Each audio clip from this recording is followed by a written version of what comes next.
My name's Gavin, and this is a brief sync tutorial on how to full screen your canvas within ZBrush.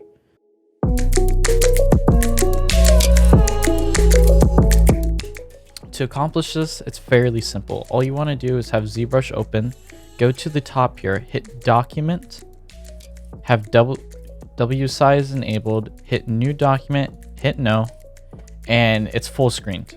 Now, in order to save this, all you need to do is go over to Document and do Save as Startup Document.